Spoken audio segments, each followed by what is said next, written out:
역사 역설. 오늘은 장희빈에 대한 이야기입니다. 300여 년 전 조선이라는 나라에 한 여인이 살았습니다.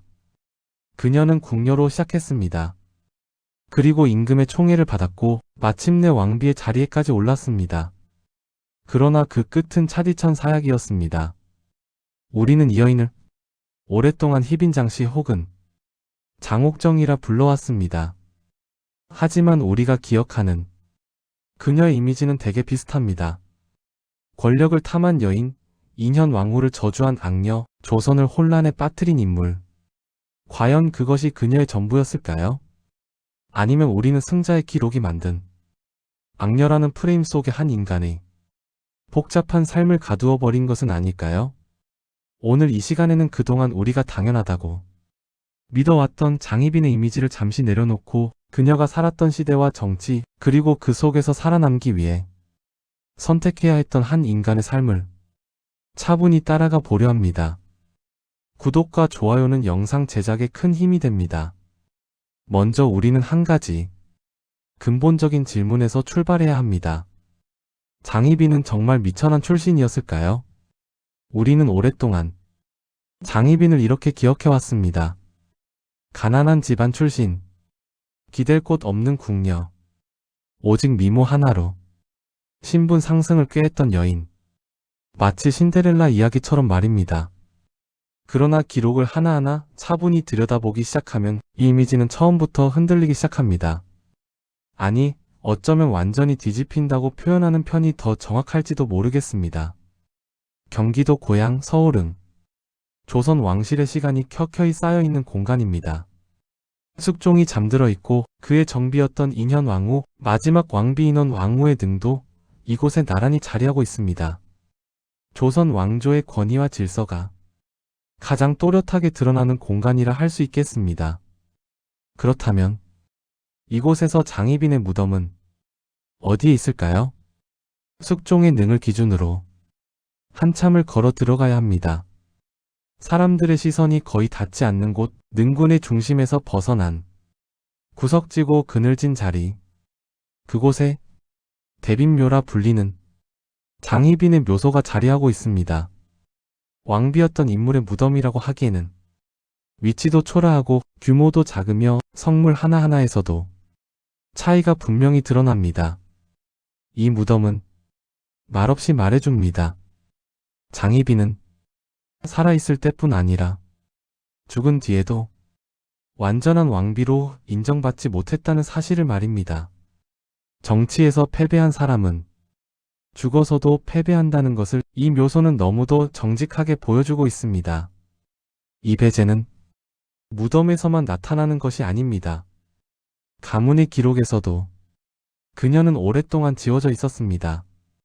인동장씨 족보를 살펴보면 1795년에 편찬된 족보에도 1872년에 만들어진 족보에도 장희빈의 이름은 등장하지 않습니다. 마치 존재하지 않았던 사람처럼 말입니다. 그녀는 분명 왕비였고 왕이 아이를 낳았고 왕조의 계승에 결정적인 역할을 한 인물이었음에도 가문의 기록에서조차 의도적으로 배제된 것입니다. 그리고 1998년 가장 최근에 편찬된 족보에서야 비로소 그녀 이름이 복원됩니다. 숙종의 왕비 경종의 어머니. 이 한 줄의 복원은 단순한 이름 추가가 아닙니다. 정치적 패배가 한 개인을 넘어 그 집안 전체에 얼마나 깊은 낙인을 남기는지를 여실히 보여주는 장면입니다. 그런데 여기서 한 가지 결정적인 반전이 등장합니다. 장희빈의 생부, 장경의 묘를 살펴보면 이 모든 이미지가 다시 흔들리기 시작합니다. 그의 묘제는 분명 양반가의 형식입니다. 비문을 보면 사후의 영의정으로 추증되었다는 기록까지 남아 있습니다. 조선 사회에서 영의정 추증은 아무에게나 주어지는 명예가 아닙니다. 이 말은 곧 장희빈의 집안이 결코 천하거나 미천한 가문이 아니었다는 뜻입니다. 그렇다면 우리가 알고 있던 가난한 궁녀 출신이라는 이미지는 어디에서 만들어진 것일까요? 장옥정의 집안은 조선 후기 사회에서 가장 주목받던 계층 가운데 하나였습니다. 바로 역관 가문이었습니다. 오늘날 우리는 역관을 흔히 통역사 정도로 생각합니다. 그러나 조선시대 역관은 그런 단순한 존재가 아니었습니다. 이들은 국경을 넘나들며 외교를 담당했고 국가의 정보를 손에 쥐고 있었으며 무역의 흐름을 실질적으로 통제하던 통상 전문가들이었습니다. 특히 청나라와의 관계에서 역관은 국가의 혈관과도 같은 존재였습니다. 사신이 오가고 물자가 움직이고 정보가 흘러가는 모든 지점에 역관이 있었습니다. 장옥정의 할아버지 장응인. 그는 청나라 사신들조차 함부로 대하지 못할 만큼 명성과 실력을 갖춘 인물이었습니다. 기록에 따르면 탐욕스러운 사신이 와도 감히 뇌물을 요구하지 못했다고 합니다. 이는 단순히 성품이 곧았다는 이야기가 아닙니다. 그만큼 그가 가진 정보력과 인맥 그리고 조선 조정 내에서의 영향력이 막강했다는 뜻입니다. 이후 인동장씨 가문에서는 20명이 넘는 역관이 배출됩니다. 그중 다수는 역과 수석 합격자였습니다. 실력과 경험 그리고 국제 정세에 대한 이해까지 겸비한 당대 최고의 엘리트 집단이었던 것입니다. 그리고 장옥정의 숙부 장현. 그는 당대 조선에서 손꼽히는 거부였습니다. 한양의 땅값을 좌우할 정도였고 그의 재산 규모는 당시 기록을 종합해보면 오늘날 가치로 환산했을 때 수천억 원대에 이르는 수준이었습니다. 이 정도면 단순히 부유한 집안이 아니라 조선 후기 경제 구조의 핵심에 있었던 최상위 재력가 가문이라고 보는 편이 맞겠습니다. 이들은 단순히 돈만 많았던 것이 아닙니다. 외교, 무역, 정보, 정치 자금까지 모두가 얽혀있는 조선 후기 권력의 이면에서 결정적인 역할을 하고 있었습니다. 이제 다시 질문으로 돌아가 보겠습니다. 이처럼 부유하고 정보에 밝고 정치적 감각까지 갖춘 집안의 딸이었던 장옥정은 왜 굳이 험난하고 위험한 궁녀의 길을 선택했을까요? 단순히 개인의 야망 때문이었을까요? 아니면 미모를 무기로 삼은 무모한 도전이었을까요? 이 질문에 대한 답은 개인의 욕망을 넘어 당대 정치의 구조 속에 있습니다. 당시는 숙종대 황국 정치가 반복되던 시기였습니다. 정권은 하루아침에 뒤집혔고 승자와 패자는 극단적으로 갈렸습니다. 남인은 몰락했고 서인이 권력을 장악했습니다. 이 과정에서 남인 가문들은 생존 자체를 고민해야 했습니다. 다시 말해 궁녀 장옥정의 입궁은 한 개인의 선택이라기보다 남인 계열 가문의 재기를 위한 정치적 기획이었을 가능성이 큽니다. 왕의 곁으로 들어가는 것, 왕의 마음을 얻는 것, 그리고 왕실의 혈통과 연결되는 것, 이보다 확실한 정치적 반격의 수단은 없었습니다. 장옥정은 그 계획의 중심에 서 있던 인물이었습니다. 그녀는 가난한 소녀가 아니었습니다. 조선 후기 가장 황금빛이던 가문에서 태어나 가장 치열한 정치의 한복판으로 스스로 걸어 들어간 여인이었습니다. 그리고 이 선택은 훗날 조선의 전국 전체를 흔들어 놓게 됩니다.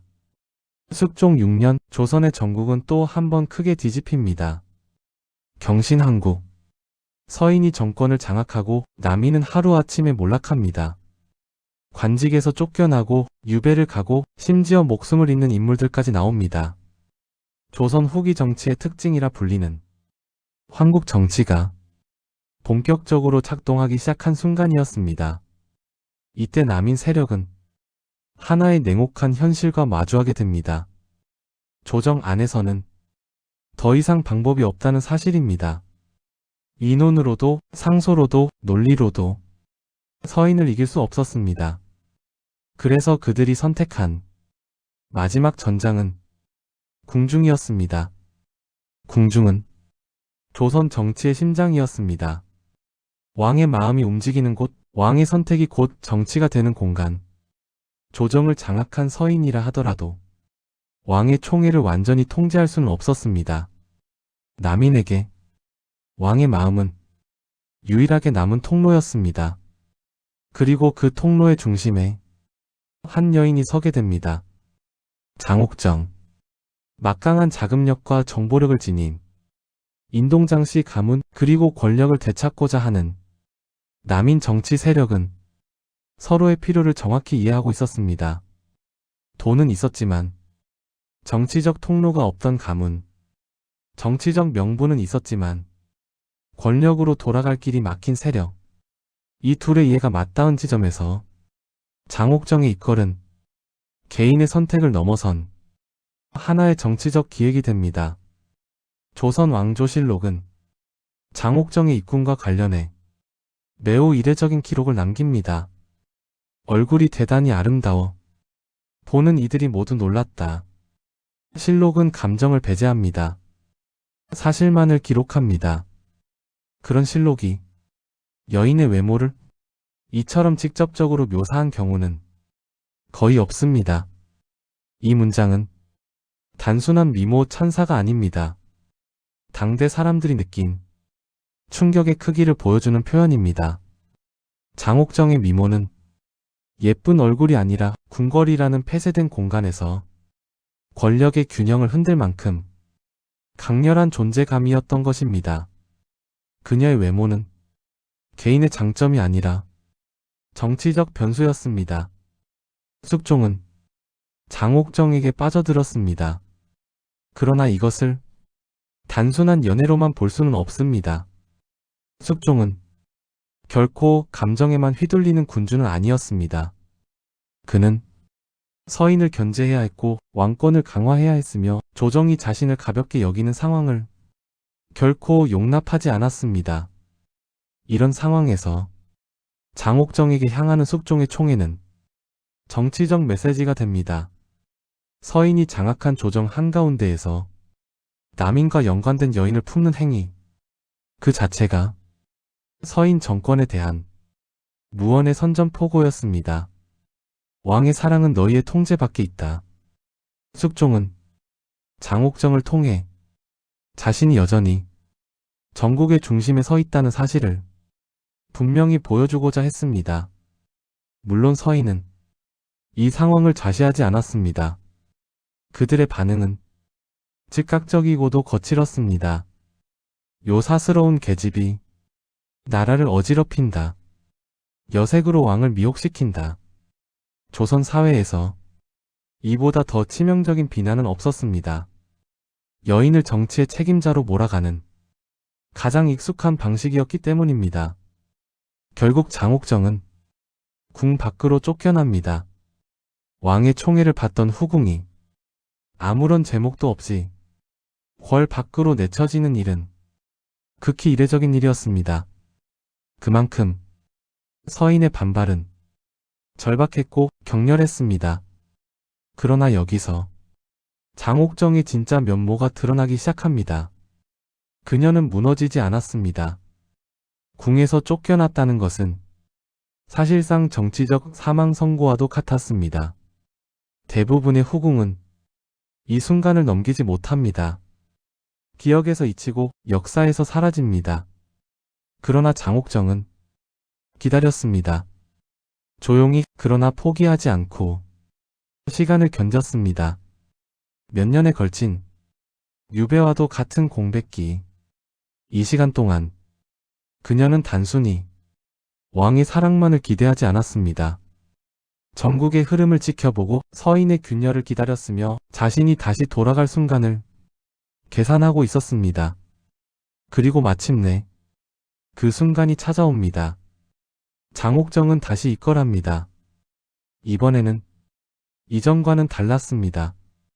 일시적인 총애가 아니라 숙종의 마음 깊숙한 곳을 완전히 사로잡습니다. 그리고 얼마 지나지 않아 조선 왕실이 그토록 기다리던 소식이 전해집니다. 왕자의 탄생.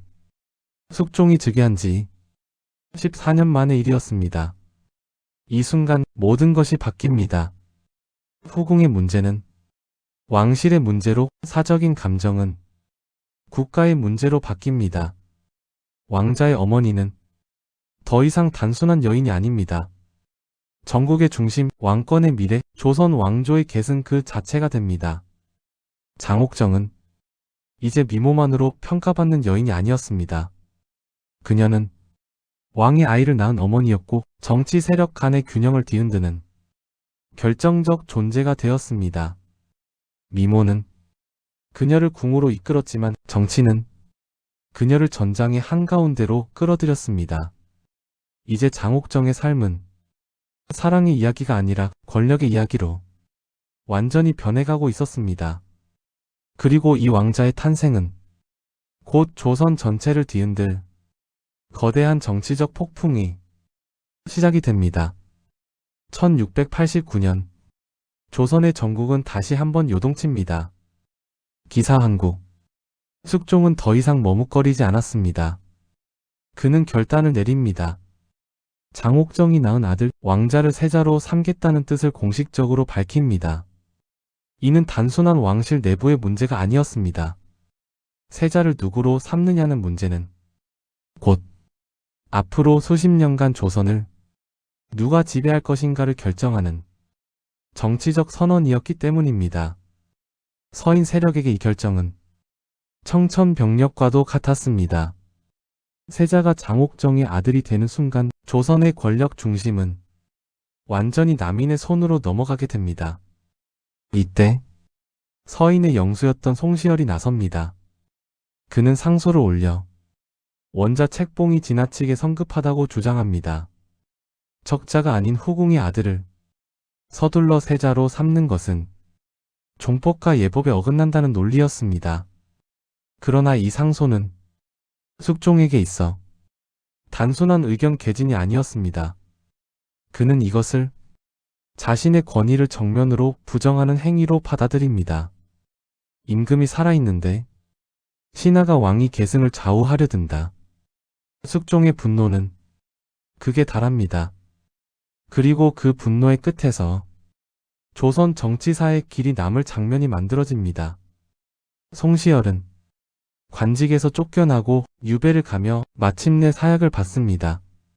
서인의 상징이자 조선 유학의 거두였던 인물이 이렇게 생을 마감합니다. 이 사건은 곧 서인 정권의 붕괴를 의미했습니다. 전국은 순식간에 바뀝니다. 서인 대신들은 물러나고 남인이 조정을 장악합니다. 그리고 정치 변화의 마지막 절차가 남아 있었습니다. 바로 중전의 교체입니다. 서인의 상징이었던 인현 왕후는 폐위됩니다. 궁 밖으로 쫓겨난 인현 왕후는 더 이상 왕비가 아니었습니다. 그리고 그 자리에 장옥정이 들어섭니다. 궁녀 출신으로 후궁을 거쳐 마침내 왕비. 조선 500년 역사에서 유일한 사례였습니다. 이제 장옥정은 대조전의 주인이 됩니다. 대조전. 조선 왕비들이 머물던 공간, 왕실 여성 권력의 중심이자 궁중 질서의 정점이었습니다. 장옥정은 이곳의 주인이 되었고 공식적으로 조선의 국모가 됩니다. 그러나 이 순간부터 그녀의 삶에는 이미 추락의 그림자가 드리워져 있었습니다. 권력의 정점은 언제나 가장 불안한 자리이기 때문입니다. 숙종은 변덕스러운 군주였습니다. 그러나 그것은 단순한 성격 문제가 아니었습니다. 그는 누구보다도 권력의 균형에 민감한 인물이었습니다. 서인을 몰아냈을 때 그는 남인의 힘을 필요로 했습니다. 그러나 남인이 너무 강해지는 순간 그는 다시 경계하기 시작합니다. 장옥정이 왕비가 되자 그녀의 외척 세력 역시 급속도로 세력을 키워나갑니다. 장씨 가문과 남인 정치 세력은 조정을 장악하고 왕실 내부에도 깊숙이 관여하기 시작합니다. 이 모습은 숙종에게 결코 편안하게 느껴지지 않았습니다. 그는 자신이 만든 왕비가 자신의 왕권을 위협할 수 있다는 사실을 누구보다 잘 알고 있었습니다. 바로 이때 또 다른 여인이 등장합니다. 무수리 출신의 후궁 숙빈 채시, 훗날 영조의 어머니가 되는 인물입니다. 숙빈 채시는 장옥정과 정반대 이미지였습니다.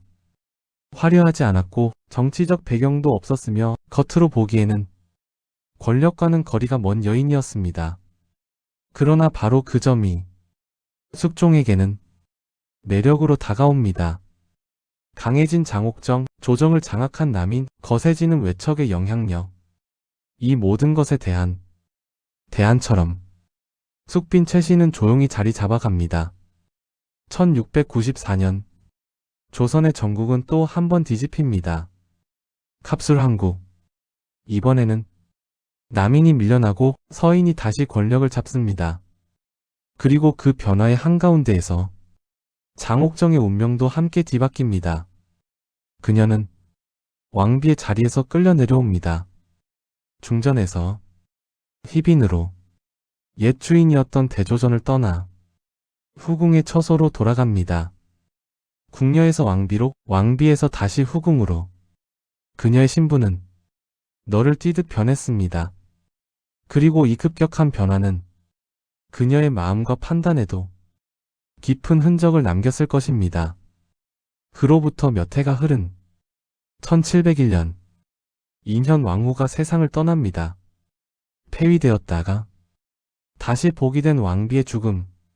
이 사건은 궁중 전체를 긴장 상태로 몰아넣습니다. 그리고 바로 이 순간 결정적인 고변이 올라옵니다. 숙빈 채시의 입에서 나온 말이었습니다. 장희빈이 치선당 뒤에 신당을 차리고 왕비를 저주하고 있습니다. 곧바로 조사가 이루어집니다. 그리고 치선당 뒤편에서 인형과 바늘이 발견됩니다. 인형에 꽂힌 바늘, 저주를 상징하는 도구들. 조선 궁중에서는 사실 이런 주술 행위가 그다지 낯선 일이 아니었습니다. 비슷한 사례들은 실록 곳곳에서 발견됩니다. 그럼에도 불구하고 이번 사건은 전혀 다른 결말로 향합니다. 숙종은 이 일을 결코 가볍게 넘기지 않았습니다. 그 이유는 저주 그 자체가 아니라 그 배경에 있었습니다. 장희빈은 한때 왕비였고 세자의 어머니였습니다. 그녀가 살아있는 한 남인 세력은 언제든 다시 결집할 수 있었습니다. 숙종이 죽은 뒤 어린 세자가 즉위하면 그 권력은 자연스럽게 어머니에게로 향하게 됩니다. 숙종은 이 가능성을 두려워했습니다. 왕권을 위협하는 어떤 씨앗도 남겨두고 싶지 않았던 것입니다. 그래서 그는 결단을 내립니다. 그 결단은 가혹했고 되돌릴 수 없는 것이었습니다. 이제 장희빈의 삶은 마지막 국면으로 접어들게 됩니다. 대조전의 주인이었던 여인, 조선의 국모였던 존재는 다시 한번 역사의 벼랑 끝에 서게 됩니다. 이 추락은 우연이 아니었습니다. 그녀가 권력의 정상에 섰던 순간부터 이미 예정되어 있었던 정치적 귀결이었을지도 모릅니다. 다음 이야기는 이 결정의 끝, 그리고 장희빈이 왜 반드시 죽어야 했는가에 대한 마지막 해석으로 이어집니다. 숙종은 단호했습니다. 그의 말은 조선 왕조실록에 분명히 남아 있습니다. 살려두면 국가의 근심이 될 것이다. 훗날 세자가 왕이 된 뒤 그 어미의 세력이 조정을 장악할 것이 두렵다. 이것이 숙종의 본심이었습니다. 표면적으로는 왕비를 저주한 중재였지만 그 이면에는 훨씬 더 깊고 냉혹한 계산이 자리하고 있었습니다. 1701년 인현 왕후가 세상을 떠난 지 불과 2달 남짓 지난 시점이었습니다. 조정에는 장희빈을 처벌해야 한다는 목소리와 그녀만큼은 살려야 한다는 목소리가 팽팽히 맞섰습니다. 신하들조차 쉽게 결론을 내리지 못했습니다. 왜냐하면 장희빈은 이미 단순한 후궁이 아니었기 때문입니다. 그녀는 한때 조선의 국모였고 무엇보다도 왕위를 이을 세자의 친어머니였습니다. 조선의 법과 관례에서 세자의 생모를 사사하는 일은 극히 이례적이었고 거의 전례를 찾기 어려운 일이었습니다.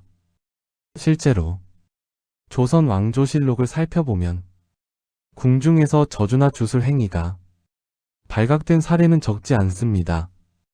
인조의 후궁 조긴, 성종의 후궁 윤씨, 경종의 후궁 경빈 박씨, 이들 모두 저주 행위로 문제가 되었지만 대부분은 유배나 강등으로 끝났습니다. 사야까지 내려진 경우는 거의 없었습니다. 그렇다면 왜 하필 장희빈이었을까요? 숙종이 두려워한 것은 주술이 아니었습니다. 그가 진정으로 두려워한 것은 미래였습니다. 만약 장희빈이 살아있고 숙종이 먼저 세상을 떠난다면 어린 세자가 왕위에 오르게 됩니다. 그리고 그 순간 권력의 중심은 자연스럽게 대비, 즉 세자의 어머니에게로 이동합니다. 이는 조선의 정치 구조상 너무도 당연한 일이었습니다. 숙종 자신도 그 과정을 똑똑히 보아왔기 때문입니다. 명성왕후, 문정왕후, 정순왕후. 왕이 어릴 때 즉위하면 국정은 언제나 대비의 손으로 넘어갔습니다. 숙종은 그 누구보다도 이 구조를 잘 알고 있었습니다. 더구나 장희빈은 단순한 대비가 아니었습니다. 그녀의 뒤에는 여전히 살아있는 남인 세력과 중인역관 계층의 자금력 그리고 외척 네트워크가 존재했습니다. 숙종이 살아있는 동안에는 이 세력을 제어할 수 있었지만 그가 죽은 뒤에는 그 누구도 장담할 수 없었습니다. 숙종에게 장희빈은 사랑했던 여인이자 동시에 미래 정치적 위험 요소였습니다. 왕권을 지키기 위해 그는 가장 잔인한 선택을 해야 했습니다. 신하들은 끝까지 만류합니다. 세자의 어미이니 차라리 패서인으로 내치고 목숨만은 살려주십시오. 후환을 걱정하신다면 유배로도 충분합니다. 이 말들은 결코 형식적인 상소가 아니었습니다. 당시 조정 대신들 역시 이 처벌이 지나치게 가혹하다는 사실을 충분히 알고 있었기 때문입니다. 그러나 숙종의 생각은 이미 굳어 있었습니다. 그는 이렇게 말합니다. 내가 살아있는데도 이럴진데 내가 죽은 뒤에는 무슨 일이 벌어질지 어찌 알겠는가? 숙종에게 국가는 그 무엇보다 우선이었고 그 국가의 중심에는 왕권이 있었습니다. 결국 사약이 내려집니다. 왕비였던 여인, 세자의 어머니였던 존재는 조용히 치선당으로 불려갑니다. 이 순간 조선의 어떤 기록도 그녀의 마지막 말을 전하지 않습니다.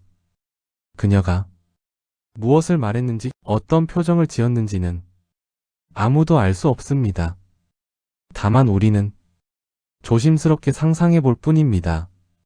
장희빈은 마지막 순간 무엇을 떠올렸을까요? 어린 시절 가문의 이해관계 속에서 정치의 도구로 선택되던 순간을 떠올렸을까요? 궁녀로 입거래, 처음으로 숙종의 시선을 받던 날 왕비로 책봉되던 그 찬란했던 순간을 떠올렸을까요? 아니면 이제 막 세상을 이해하기 시작했을 어린 아들, 훗날 경종이 될 아이 얼굴이 눈앞에 아른거렸을까요? 그녀의 죽음은 한 여인의 개인적인 비극으로만 남지 않습니다. 이 사건은 조선 군주제의 가장 냉혹한 민낯을 드러냅니다. 사랑도, 가정도, 심지어 혈육마저도 왕권 앞에서는 언제든 버려질 수 있음을 보여줍니다. 숙종은 아들을 지키기 위해 아들의 어머니를 죽였습니다. 이보다 더 잔인한 역설은 찾기 어렵습니다. 그리고 아이러니하게도 숙종의 선택은 완벽한 성공으로 이어지지 않습니다. 장희빈이 죽은 뒤 세자 경종은 왕위에 오르지만 허약한 몸으로 짧은 생을 마감합니다. 이후 왕위에 오른 이는 바로 숙빈 최씨의 아들 영조였습니다. 역사는 숙종이 그토록 경계했던 외척의 권력을 결국 다른 방식으로 완성시켰습니다. 그렇다면 우리는 다시 질문해야 합니다. 장희빈은 정말 악녀였을까요? 아니면 거대한 정치 구조 속에서 살아남기 위해 발버둥 쳤던 한 인간이었을까요? 그녀는 선하지도 악하지도 않았을지도 모릅니다. 다만 왕권이라는 괴물 앞에서 가장 먼저 그리고 가장 크게 희생된 존재였을 뿐입니다. 장희빈의 삶은 조선 후기 정치의 비극이자 권력이 인간을 어떻게 소모하는지를 보여주는 가장 선명한 사례로 지금까지 남아 있습니다. 장희빈의 아들 경종은 결국 왕위에 올랐습니다. 그리고 어머니를 위해 대빈이라는 호칭을 올리고 사당을 지었습니다. 그녀는 죽어서도 다시 왕의 어머니로 부활했습니다. 궁녀에서 왕비로, 왕비에서 사약으로, 그리고 다시 왕의 어머니로. 장희빈의 일생은 조선 후기 정치사의 축소판 그 자체였습니다. 그녀를 이해하기 위해서는 그녀 개인의 성격이 아니라 그녀를 둘러싼 가문과 붕당 그리고 절대 권력을 향한 인간들의 욕망을 함께 보아야 합니다. 역사는 단 한 줄의 평가로 요약될 수 있는 흑백의 세계가 아닙니다. 장희빈 역시 그렇습니다. 그녀는 권력을 탐한 야심가인, 동시에 가문이 도구였고 뜨겁게 사랑받았던 여인인 동시에 정치적 희생양이었습니다. 오늘 우리는 300년 전에 그 차가운 사약그릇 너머로 시대를 온몸으로 버텨냈던 한 인간 장옥정의 진짜 얼굴을 대면하고 있는지도 모릅니다.